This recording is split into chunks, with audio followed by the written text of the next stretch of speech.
Assalamualaikum warahmatullahi wabarakatuh. Perkenalkan, nama saya Aliani Sohibatul Istiqomah dengan NIM C1M023100027. Baiklah, di sini saya akan menjelaskan bagaimana lahan kering, mikroorganisme, dan vegetasi tanaman menjadi lahan produktif. Tetapi sebelum itu, saya akan menjelaskan terlebih dahulu apa itu lahan kering, mikroorganisme, dan vegetasi tanah. Lahan kering adalah suatu area daratan yang memiliki curah hujan rendah dan tidak dapat menampung air dalam jumlah yang cukup untuk mendukung pertumbuhan tanaman secara optimal. Kondisi ini menyebabkan ketersediaan air yang terbatas sehingga tidak memungkinkan untuk dilakukan budidaya tanaman secara intensif tanpa adanya sistem irigasi yang memadai. Yang kedua, mikroorganisme. Mikroorganisme adalah makhluk hidup yang berukuran sangat kecil sehingga hanya dapat dilihat menggunakan mikroskop. Mikroorganisme dapat ditemukan di berbagai tempat, mulai dari tanaman, tanah, air, udara, hingga dalam tubuh makhluk hidup lainnya. Selanjutnya, vegetasi tanaman. Vegetasi mencakup seluruh jenis tumbuhan mulai dari tumbuhan tingkat tinggi seperti pohon, semak, hingga tumbuhan tingkat rendah seperti lumut, rumput, dan alga. Untuk penjelasan lebih lengkapnya, simak video sampai habis ya.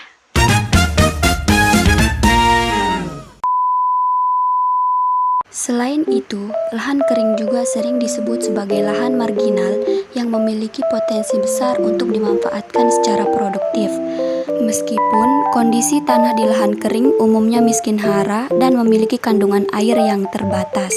Dengan pengelolaan tanah yang tepat, lahan kering dapat ditransformasi menjadi lahan yang subur dan produktif. Salah satu kunci utama dalam proses ini adalah pemanfaatan mikroorganisme tanah seperti bakteri, cacing, jamur, dan lain sebagainya. Mikroorganisme ini sangat berperan penting dalam siklus hara dan perbaikan struktur. Lahan kering juga merupakan tantangan bagi para petani dan pengelola tanah. Namun, ada beberapa strategi yang dapat diterapkan untuk mengatasi permasalahan ini, yaitu dengan memilih tanaman yang sesuai dengan kondisi lahan kering. Contoh tanaman yang tahan terhadap kekeringan seperti sorghum.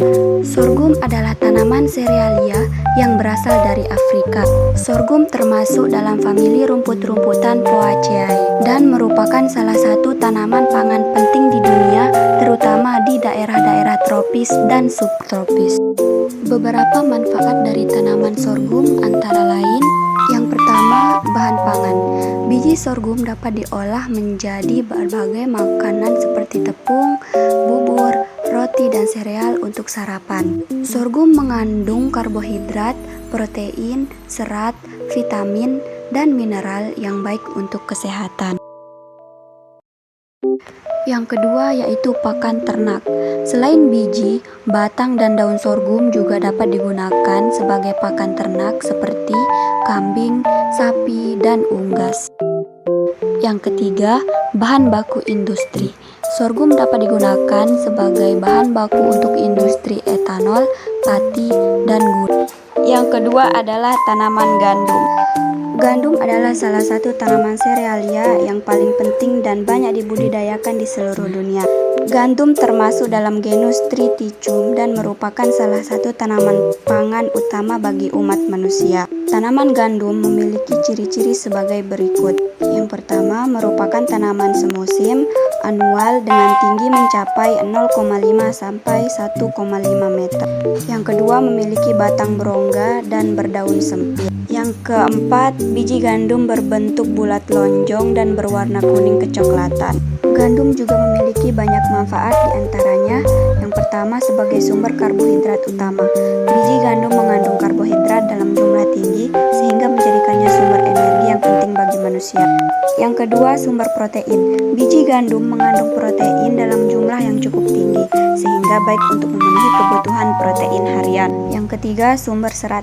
Gandum kaya akan serat pangan yang baik untuk kesehatan pencernaan. Yang keempat, sumber vitamin dan mineral. Gandum mengandung berbagai vitamin dan mineral penting seperti vitamin B, zat besi, seng, dan fosfor. Yang terakhir, bahan baku industri. Selain untuk pangan, gandum juga digunakan sebagai bahan baku dalam industri pakan ternak, pembuatan alkohol, dan lain-lain. Selanjutnya, tanaman kacang-kacangan. Kacang-kacangan adalah kelompok tanaman polong-polongan yang termasuk dalam famili Fabaceae atau Leguminosae. Beberapa contoh tanaman kacang-kacang yang umum dikenal adalah kacang tanah, kacang kedelai, kacang hijau, kacang merah, kacang polong, dan lain-lain. Tanaman kacang-kacangan memiliki beberapa manfaat yang penting antara lain. Yang pertama, nilai gizi tinggi kacang-kacangan mengandung protein nabati yang tinggi, kaya akan serat, vitamin, mineral, dan antioksidan. Kandungan proteinnya bahkan dapat menyamai atau bahkan melebihi protein hewani. Yang kedua, baik untuk kesehatan konsumsi, kacang-kacangan secara teratur dapat membantu menurunkan risiko penyakit jantung, diabetes, kanker, dan penyakit kronis lainnya. Kandungan serat dan antioksidannya juga baik untuk pencernaan dan sistem imun. Yang ketiga, sumber energi kacang-kacangan mengandung karbohidrat kompleks yang dapat memberikan energi dalam jangka panjang. Hal ini membuat kacang-kacangan cocok untuk dikonsumsi sebagai makanan sehat dan bergizi. Yang ketiga, baik untuk kesuburan tanah. Tanaman kacang-kacangan mampu mengikat nitrogen dari udara dan menyimpannya dalam akar-akarnya. Hal ini dapat memperkaya kesuburan tanah sehingga baik untuk pertanian. Yang terakhir, bahan pangan alternatif kacang-kacangan dapat diolah menjadi berbagai macam produk pangan seperti tahu, tempe, susu kedelai, dan lain-lain. Selanjutnya, pembahasan yang kedua mengenai mikroorganisme tanah. Mikroorganisme tanah merupakan makhluk hidup berukuran mikroskopis yang menghuni lapisan tanah. Mereka terdiri dari berbagai jenis seperti bakteri, jamur, protozoa, nematoda, dan arthropoda. Masing-masing jenis mikroorganisme memiliki peran penting dalam ekosistem tanah. Mikroorganisme tanah seperti jamur, serangga, cacing, bakteri, dan protozoa memainkan vital dalam meningkatkan kesuburan lahan kering. Mereka terlibat dalam proses dekomposisi bahan organik, mineralisasi nutrisi, dan fiksasi nitrogen dari udara. Aktivitas mikroorganisme ini dapat meningkatkan ketersediaan unsur hara bagi tanaman, sehingga mendukung pertumbuhan dan produktivitas tanaman. Selanjutnya, vegetasi tanaman. Vegetasi adalah istilah yang digunakan untuk menggambarkan keseluruhan tumbuhan yang tumbuh di suatu wilayah atau habitat tertentu. Vegetasi sendiri dari berbagai jenis tanaman yang memiliki bentuk dan karakteristik yang beragam. Salah satu bentuk vegetasi yang umum dijumpai adalah tanaman. Vegetasi tanaman juga menjadi komponen penting dalam transformasi lahan kering yang menjadi lahan produktif. Pemilihan jenis tanaman yang sesuai dengan kondisi lahan kering seperti tanaman leguminosa, tanaman serbaguna, atau tanaman yang berakar dalam dapat membantu memperbaiki kesuburan tanah.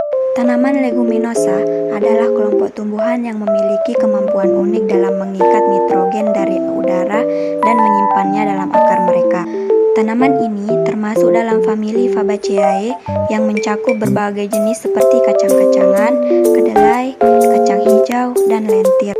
Misalnya, seperti tanaman leguminosa yang dapat memfiksasi nitrogen dari udara dan mengembalikannya ke dalam tanah sehingga dapat meningkatkan ketersediaan nitrogen bagi tanaman yang lain.